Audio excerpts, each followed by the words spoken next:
So this webinar will take approximately 1 hour, and the title is Building Your 1.5 Degree Climate Action Plan. And the main audience here are for cities that are participating in our One Planet City Challenge, of course.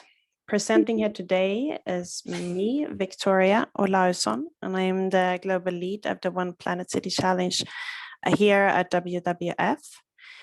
And with me today, I have Serge de Gheldere, who is the CEO of Futureproofed Cities, and he will be speaking and showing the platform in just a couple of minutes. Also here with us today is Lund Birkedal, an environmental strategist at the city of Lund, also located in Sweden. It's one of the top reporters in the One Planet City Challenge this year, and Lund has also had some experiences of using the Futureproofed platform already, and they will share those with us today. But before I invite Serge de Gheldere here to talk, I wanted to frame today a little bit from our perspective here at WWF.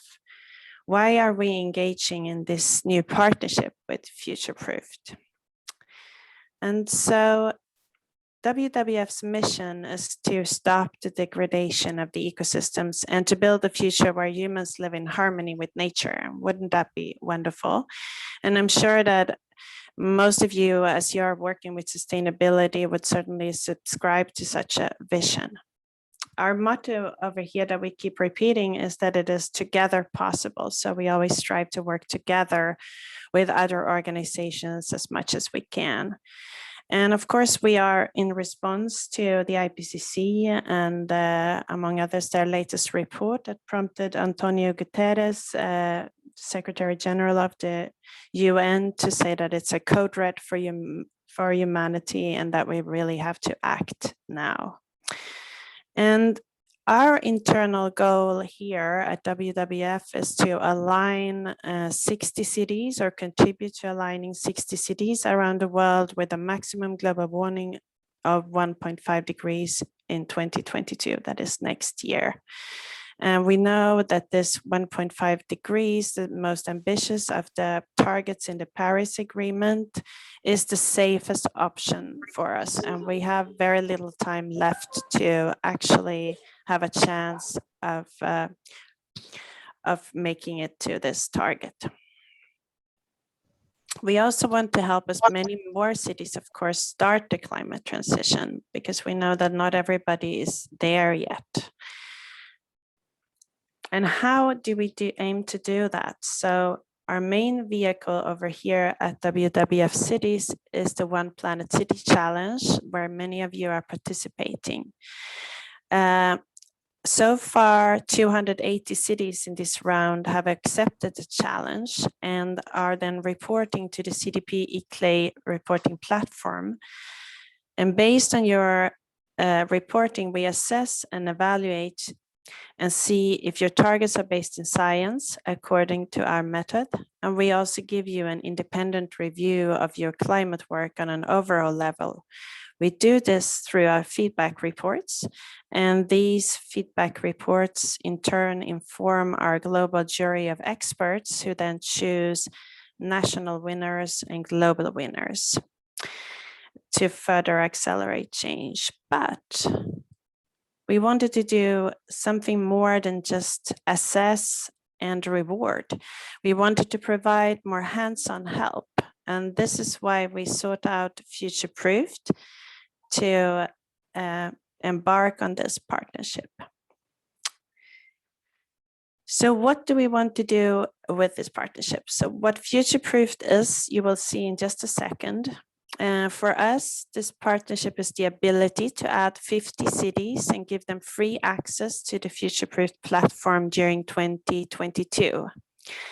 And we hope that we can include a dynamic group of leaders that want to amplify their success, as well as cities that are eager to catch up. And of course, this will be a learning journey for everybody that comes on board, including us here at WWF, and we're very excited.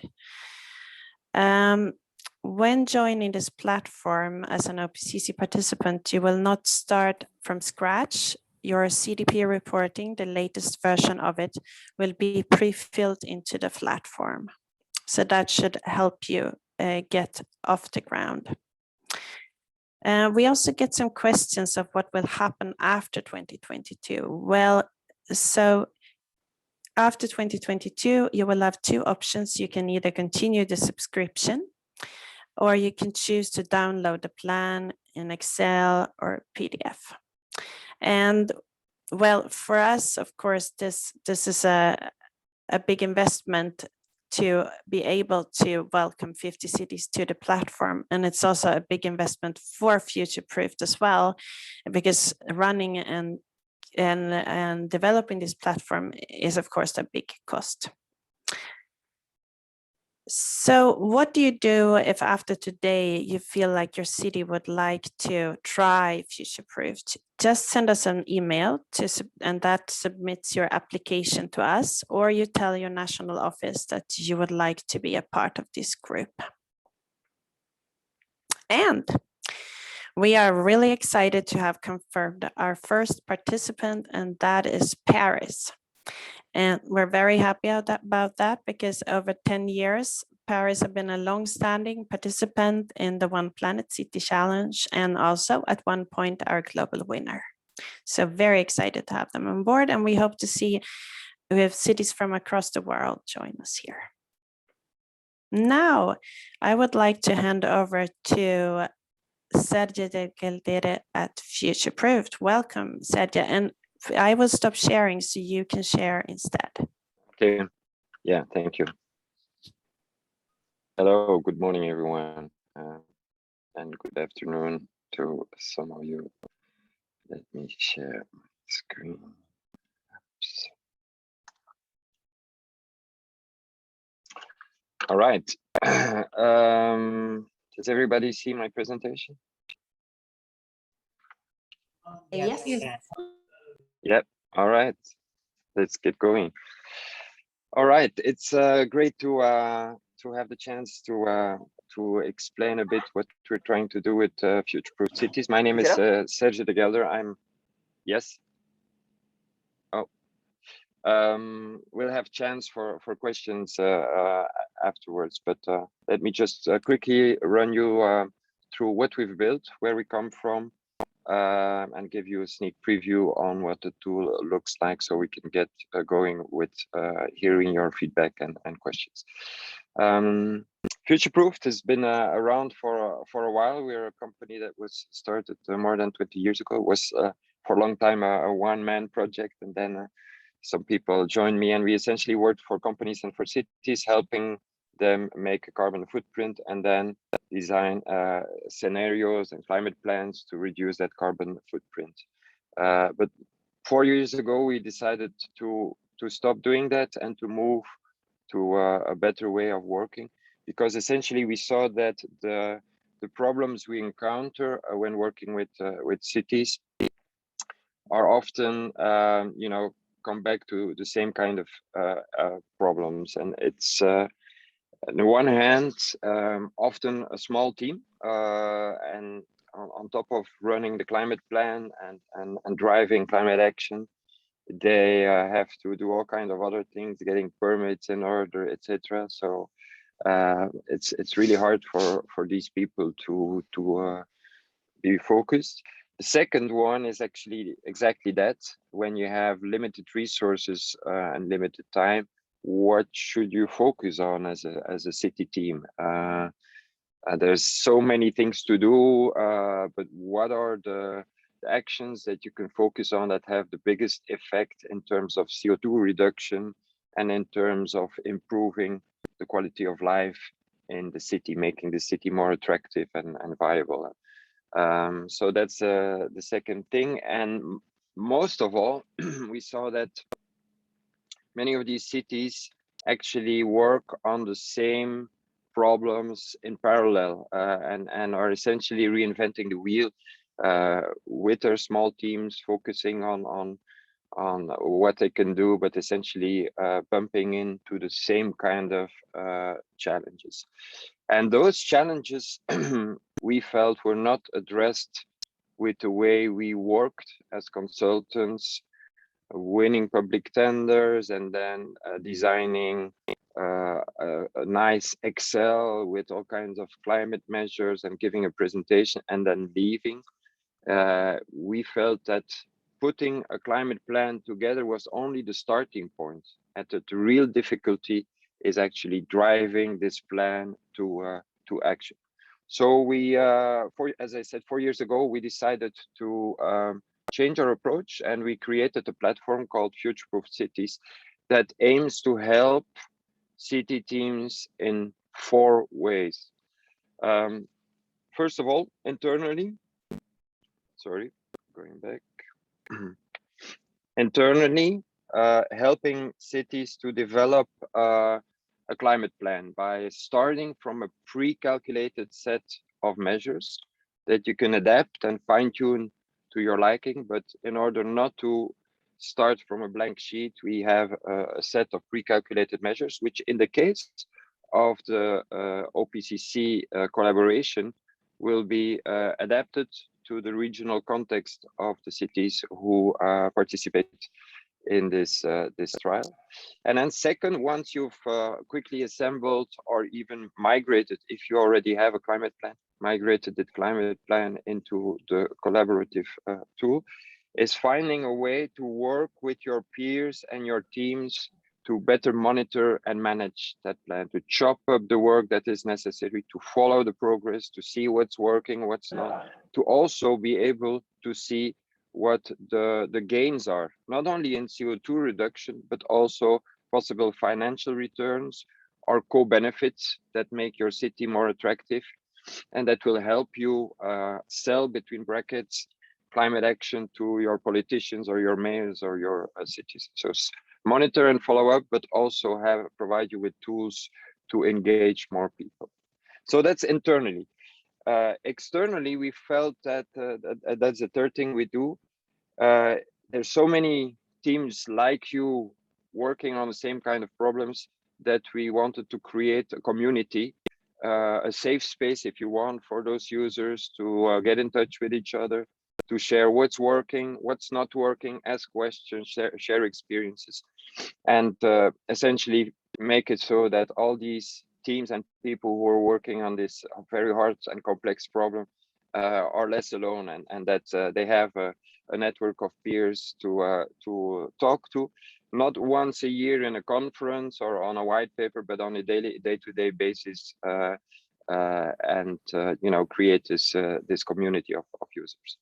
And finally, all this work, we made it really easy to make it public, so that your citizens, but other stakeholders can be informed of what happens in a very easy way, saving you time by publishing these measures automatically on a website.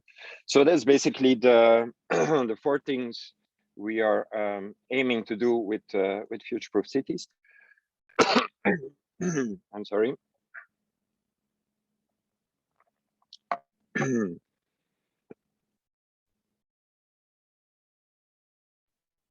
Okay.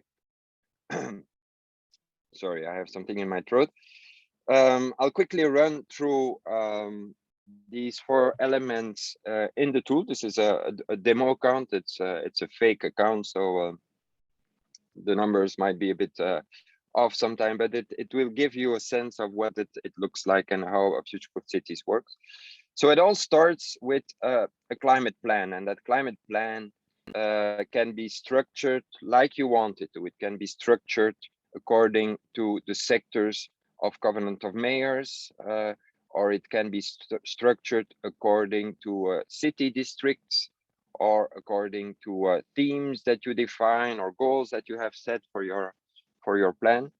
And it's essentially a climate plan like you know it, in which there's a number of measures that have a certain potential for CO2 reduction in households, or rolling out renewables, or creating a shift for transportation, all the things we need to do to move to a 1.5 degree trajectory. And for each of those measures that have a certain CO2 reduction potential, we also show what smaller steps need to be taken in order to make this measure, this project happen. So it's essentially also a bit like a project management tool, in which we chop up these bigger projects into smaller actions that will support the rollout, the realization of these measures. All of those essentially add up to a certain CO2 reduction potential, and that's what you see here in real time. You will see your validated emissions from the past that often are validated by a national authority or so. So there's sometimes a bit of delay. In Europe, in most of Europe, it's like a 2-year delay between the validation and the actual emission. And then you have the prognosis in gray here, which is the plan that you put together and what the potential CO2 reduction will be as a result of rolling out that plan. And you can see where you are at in terms of reductions. In the case, as Victoria said, in the case of our collaboration, we'll work on a dotted line like this that will actually indicate what Paris alignment trajectory would need to be. And then you can see how large the gap is between the plan you have in mind and what you should be on. So you'll get an idea of the gap.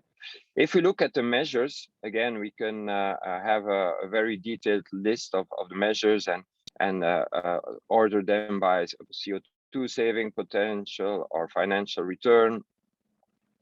And if you look at some of those measures and you click through on it, you will actually get a detailed background of what it means in terms of what targets you set, what the potential CO2 and financial savings are, and everything is made explicit so that you can see, you know, what it will mean in terms of financials into CO2 reductions, but also what co-benefits will be generated by rolling out this measure. What are additional elements that are created, such as job creation or less fine dust or more attractive cities, and we list those there. Also, we list how this can contribute to the Sustainable Development Goals.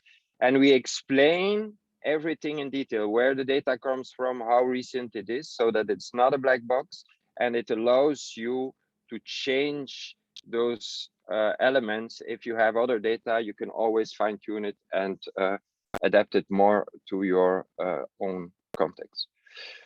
To add a measure, it's really simple.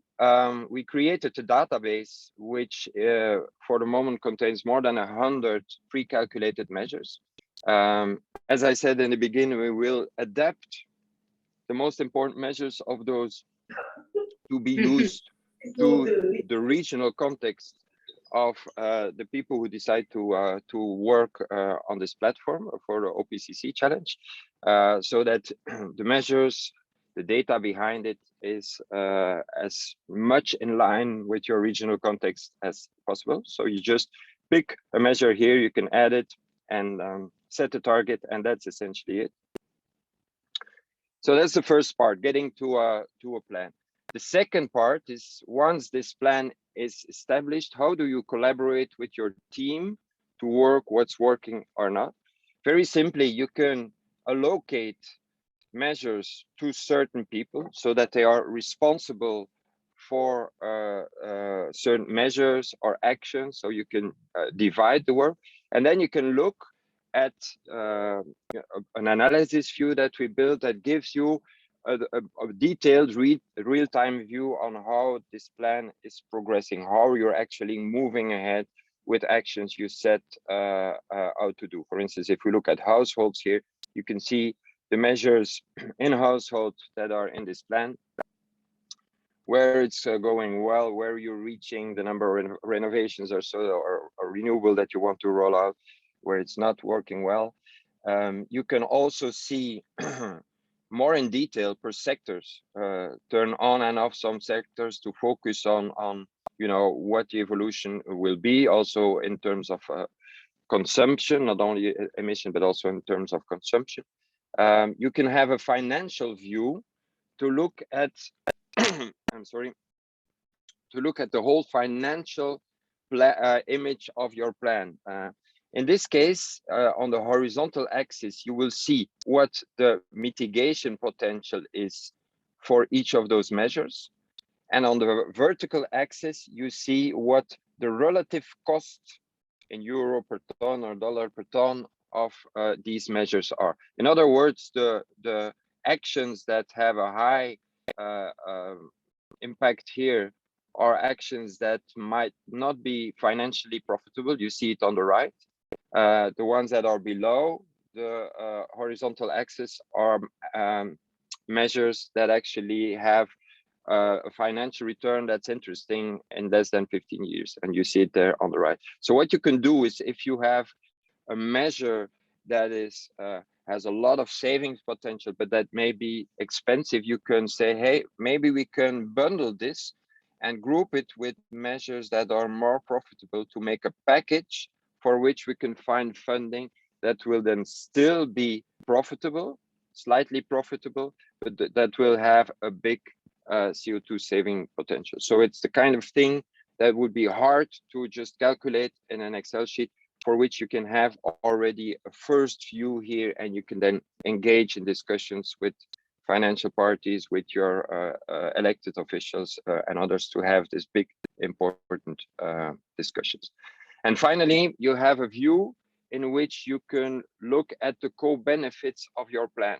Co-benefits in terms of, for instance, improving the quality of housing, or increasing the health and well-being of your city, reducing emissions of cars or others, but also look at how this contributes your plan to the sustainable development goals as defined by the United Nations. And you can, you can zoom in. Let's say you have a certain city district, you can see what exactly in that district will be achieved in terms of goals, in addition to just the CO2 reduction and the financial benefit goal.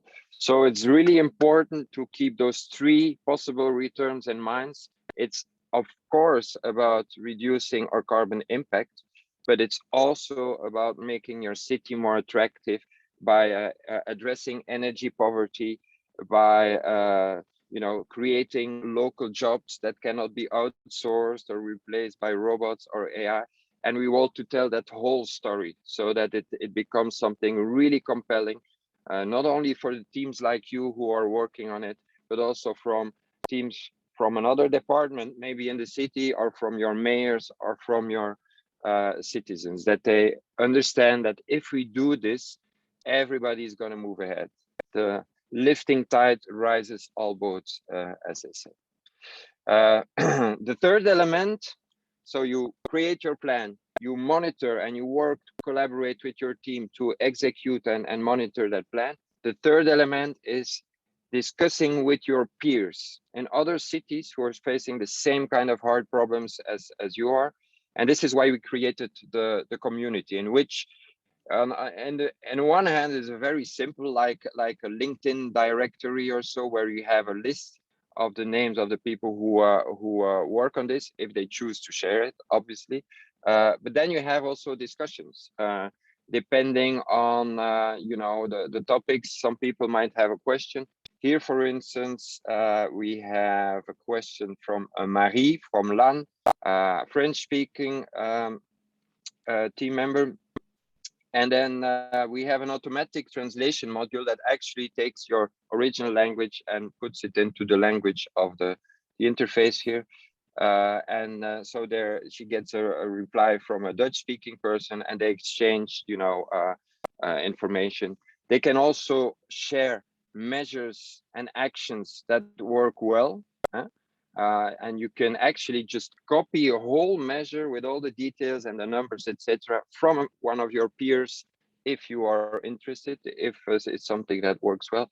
But at least it's a place in which people are less alone, I would say, and you know, it's a safe space to share what's working, what's not working, and you know, to everybody help each other move ahead. Finally, all of that can then be made public. That's the fourth part, is to engage the stakeholders. And I won't talk too much about it because I think Linda Birkedal from Lund will talk about it. But essentially, what it does is that everything that's in your climate plan here can just by the click of a button be shared in a publicly accessible page so that your citizens can see what's happening. I'll show you how that works. If you have your overview of your measures, just by clicking on this button, making it private or public, those measures and everything that's behind it, the image, the description, your progress, etc., will automatically be shared and be available on a public website or even embedded in the website of your city if you want to do it. It's just a couple of lines of code that your webmaster needs to integrate on a page, and then in real time, the measures, the overview, the map, everything will appear on there. I think that's it for the demo. I have two more slides, a couple of more slides to wrap up, and then I'll hand it over to Linda. Sorry for my throat. Obviously, it's not just a platform, an empty sheet that we you know, propose to our users. It's much more than that. It's a software, it's a tool in which as many people can log in simultaneously as they want, but it's also a lot of guidance that comes with it, and startup sessions in which we help cities get going, personal follow-up with support on content, but also on the use of the tool or others. For cities that are on the platform for 2 years or more, we also do the reporting to the Covenant of Mayors for them. And then we have specific working sessions once a month for all our users, and twice a year we do a big event called FutureproofedCities talks, where we listen to our users about what needs to be different, and also provide content on strategies to drive climate action in cities. And finally, it's also the community of users in which you will be a member, of course. It started small, this community. We used to be 4 years ago, four cities that joined as early users. And bit by bit, it grew, it becomes a larger community.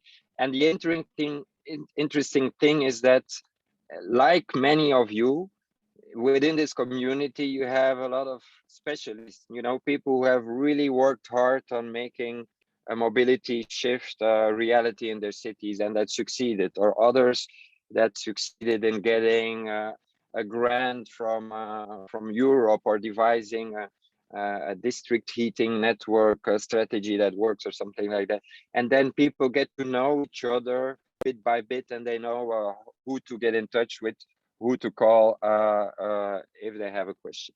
And it started small, but it's slowly growing. We see that, you know, most of our users tend to stick around. Some renew their license for 3 years or 6 years, some even for 10 years. And even though it's only a small group, like about 150 users for the moment in France, Belgium, and Sweden, it starts to be somewhat of a, you know, having a small impact, and we hope to actually increase that as we go. Our ambition is to multiply this by 5, the impact, by the end of next year. We'll see if it's possible, but that's where we want to go, that at least we do add a bit of help to the climate challenge that we're facing. And that's why we're so excited to be able to do this with WWF on this incredibly cool and worthy challenge called the One Planet City Challenge. And we hope that some of you will want to join us and try this out for the year to come. So that's it on my side. I'd be happy to take questions afterwards, but I think we're now listening to Linda, who has been using the tool for a couple of months now in Lund. Yes, go ahead, Linda. We're so happy to have you.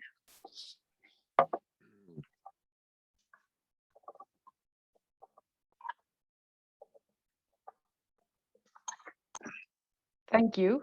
I hope that you now see. What do you see? Do you see my screen? We see your PowerPoint, but not in presentation mode yet. Yeah. Okay. Now we do. Okay. Really nice to be here. We've been working with Futureproofed for this year only, so we're quite new, but enthusiastic.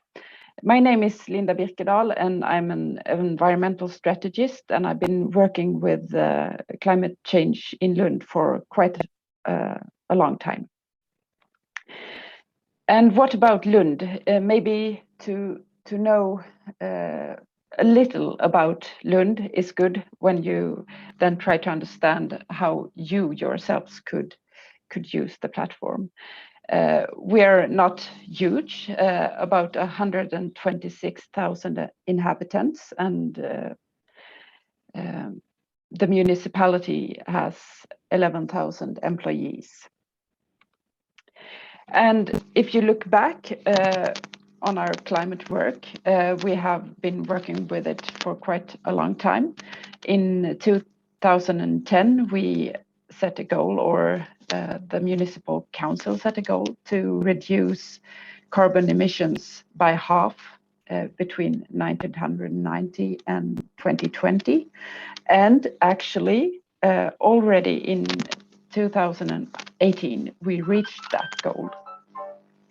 And as you could see here, the main area of change is the orange sector here, which is heating and electricity. And this is good that we met our goal for 2020, but we see that there is a long way to go to reach the goal also for 2030. And one thing we have to help us with this is the Lund Climate Policy Council.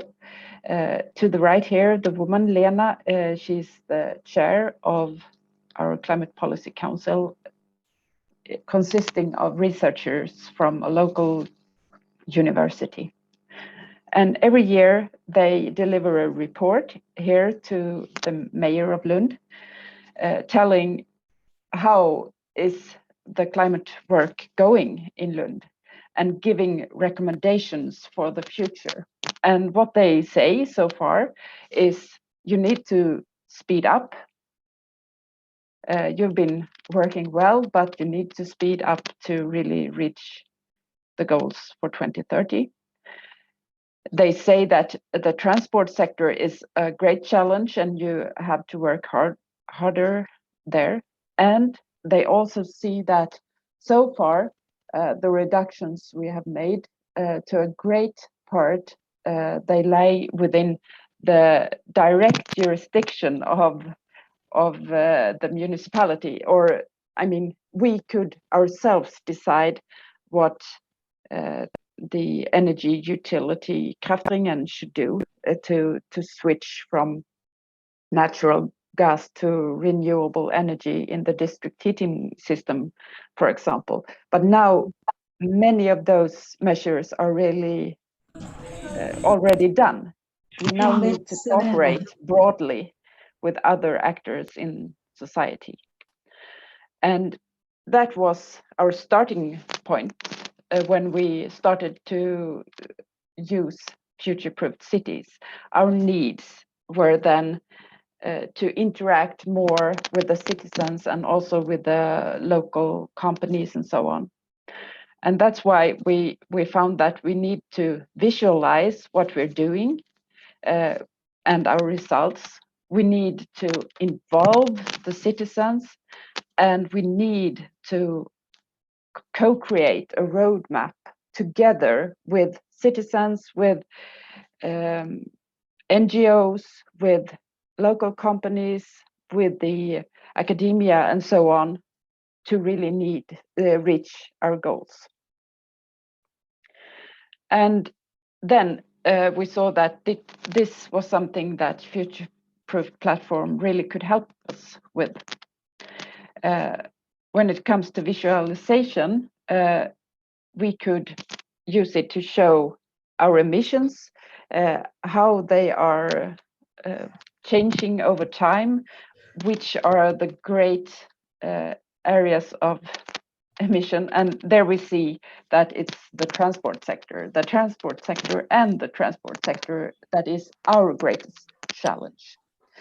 We could also show what we are doing to meet our targets. Here we see a screenshot where you could see a couple of measures that are aiming at I think almost all of them are aiming at the transport sectors. And here you could also, as a citizen, follow our progress. Those gray and yellow bars are showing how is the work going. And for one example there with the green vehicle is when it comes to heavy vehicles and working machines, we could see that we're almost halfway to our target when it comes to changing the vehicles that we own in the municipal organizations, for example, that half of the heavy vehicles and working machines we have already changed to something without fossil fuels. But we also want to involve the citizens, not just show what we're doing. And this is also something we can do in a good way with Future-Proofed. When you look at it as a citizens, you could tick the box. I want to only see the actions where I myself could take part. And then there is also a possibility to click directly from the Future-Proofed City platform to contact information to our energy advisors, for example, or to the map where I could look at my house, how suitable it is for photovoltaics, for example. So the step from looking at the Future-Proofed platform, our idea is that it should be short step to actually taking part in the transition. You could also have a filter that is geographical. You could see, okay, I live in Valkärra or Stångby. What is there happening in the small village where I am living, or in Lund centrally? And then when it comes to the co-creation of the roadmap, here is what we have already in our action plan. You can see the gray bars show where will we be in 2030 if we do everything that we now reported in the Future-Proofed platform. But you could also see as the emissions that are really in here are restricted to the energy sector, and our target set by the by the politicians is that we should be fossil fuel free in the geographical area in 2030. This last gray bar here should be 0 or almost 0. And then we need to work together with others in Lund to improve our map, our roadmap. And here is an example of how you could do this, of a measure that really automatically shows up in the previous picture when we add it. And here you could describe, okay, this is what we're going to do. The gray and yellow bar again shows how far are we up to date. And this is something that we could do together with local companies, for example. And right now we're in a project, Climate Neutral Lund 2030, where we, together with experts from not only the municipal organization, but also others in Lund, we have come up with a long list of actions that could be made. And we're calculating how much would they contribute, which should we prioritize, and we're going to add those to our roadmap here in Futureproofed and see what happens then with the last gray bar for 2030. Will we reach our targets? And one really good thing is that I could also, as administrator of our part of city Futureproofed Cities platform, I could allow, for example, a local NGO to add their own actions, so they will actually be very involved in our work with designing this roadmap. And this is a short version of what we're doing and how we're intending to use the Futureproofed Cities platform. Have a look yourself of what we reported so far, and if you have any questions after today, feel free to send me an email. Excellent, Linda. We have a question for you already. Annika Ström is wondering, how much work do you estimate that you put into compiling the climate action plan on Futureproofed, and how much work do you regularly spend on this platform in your everyday working life? I think, I don't know really for sure. We've been working since, I think it is January with this, and there was a learning period, and then it was more intense for a while. Then it was a couple of months when it was maybe a day a week or something like that. But then now it's not that much. And I also worked this summer for a week and really making it like ready to show to our citizens. But now I see it as something that is, of course, not constant. We have to update it, but a few hours a week for the level where we use it. Maybe Excellent. my answer. Yeah, great. So there have been a number of questions, and keep on putting them in the chat or just speak out. We had one question that keeps on coming back for some cities in the global south, and that is if one doesn't have a greenhouse gas inventory to start with, can one get help putting it together in the platform as an estimate? That's a good question. I'm sorry. we would work with the national offices and teams to see what data is available and how we can help you put that together. But I think it needs to be seen on a case-by-case basis.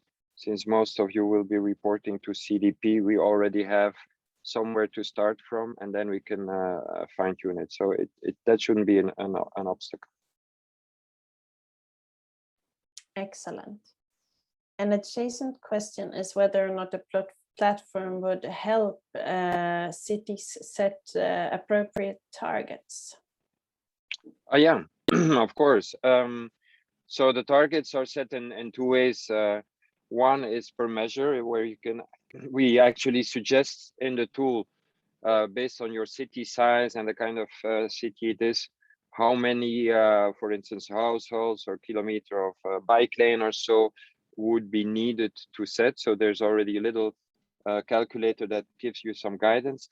But then essentially it will be what you see on the graph, the overall graph, with the 1.5 degree alignment indicator, the dotted line that we will have, which will tell you how much the gap still is between what you're planning and where you should be. So you can really, in all calmness, fine-tune your plan as you want, and only when you're ready, you click on the little globe to make it public. But before that, it's just a draft plan in which you can work with your departments, and with coaching from us and from other peers, you can set targets that are completely aligned with the 1.5 degree target. Excellent. I have a question for you, Linda. I was wondering how has it worked to engage your citizens in the climate plan? We started with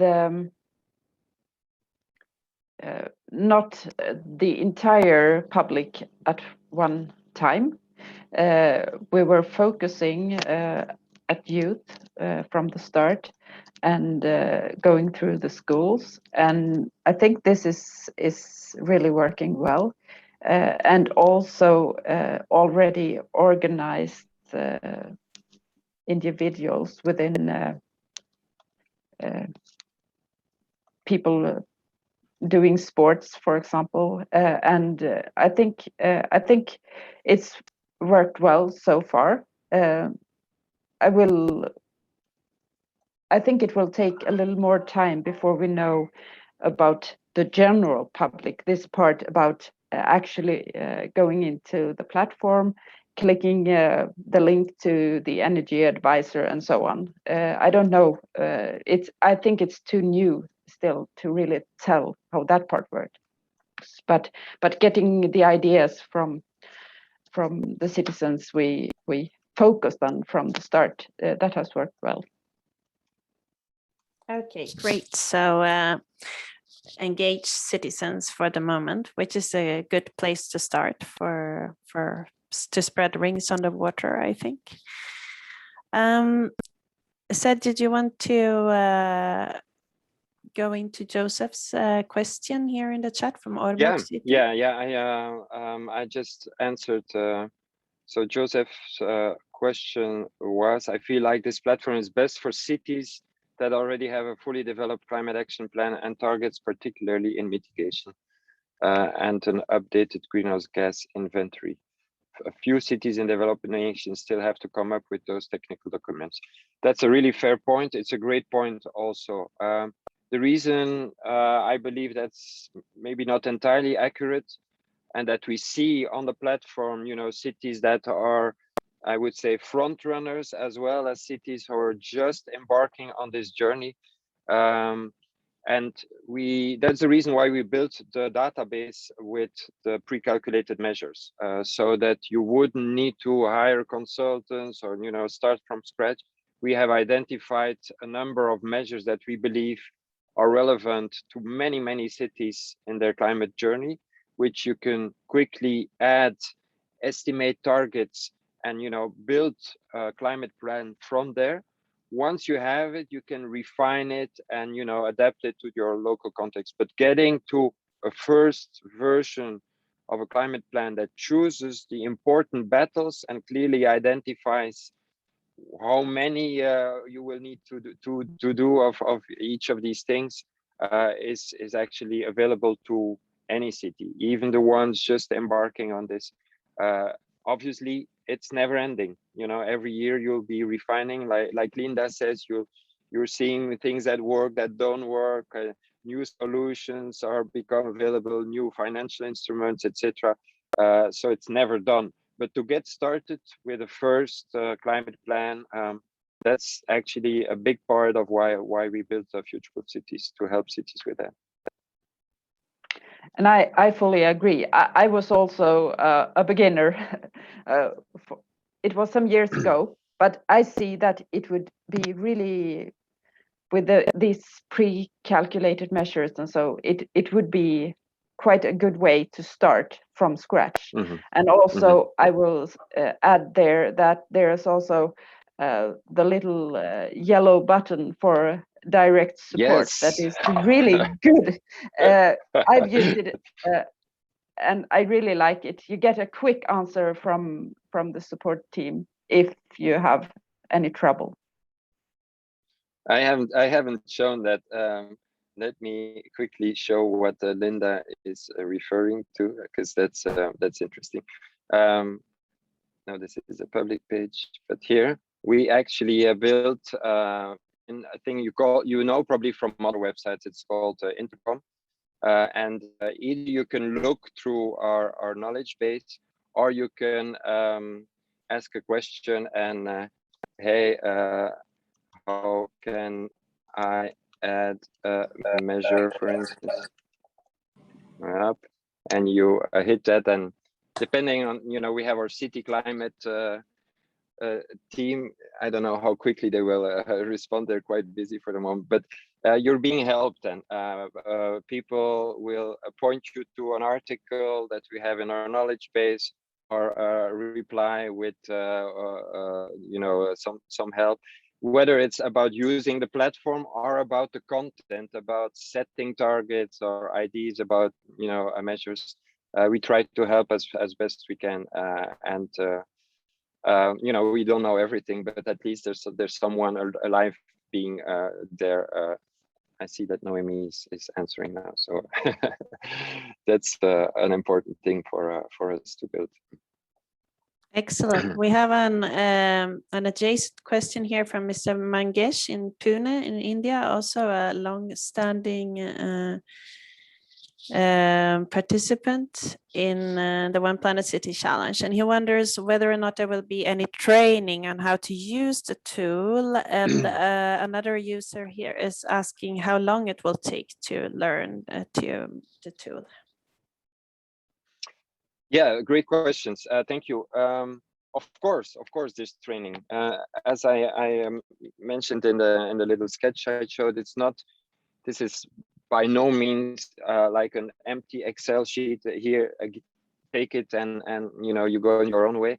We have what we call kickoff sessions, in which, as Victoria said, first we will pre-fill all of the data that is available from your city in terms of the CDP or emission inventory or others in the tool, so that you already have a tool that's customized for you. And then we organize kickoff sessions in which we explain, you know, all the details about how to work with it, but also start building some parts of your climate plan in it. And if you have an existing climate plan, we will show you how to migrate some of those measures. If you're just embarking on the journey, we help you with doing the first couple of things.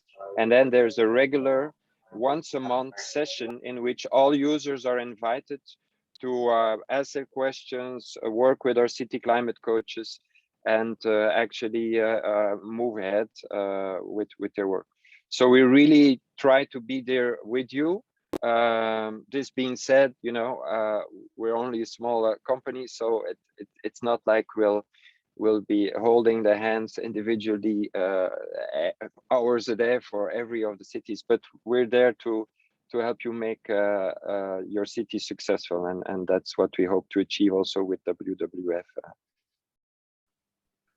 I can add also here that I guess at least a couple of you have used the CDP platform, and if you compare future-proof cities, it's so much easier to learn. It's so much more intuitive. So if you manage the CDP platform, this will be a lot easier.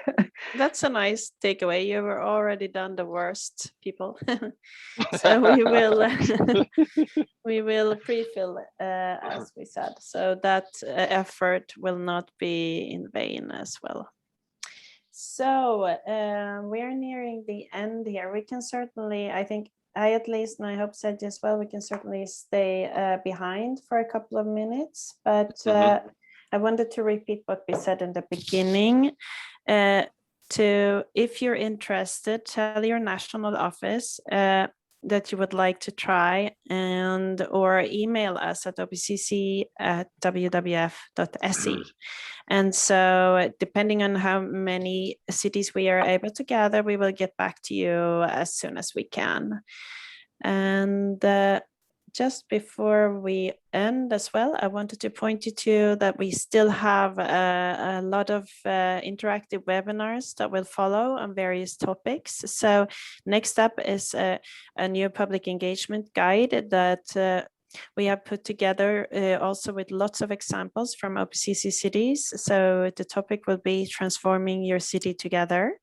And in the beginning of December, we will look at how to change citizens' behaviors, this ever elusive topic, and mainly look at that through the lens of food. But keep those questions coming, and also thank you very much for coming here today. It was such a joy for us to see so many of you, and we hope that this global community of change makers will empower you as well and continue to do so in our webinars, but also if you choose to come along with us in the partnership with Future Proofed.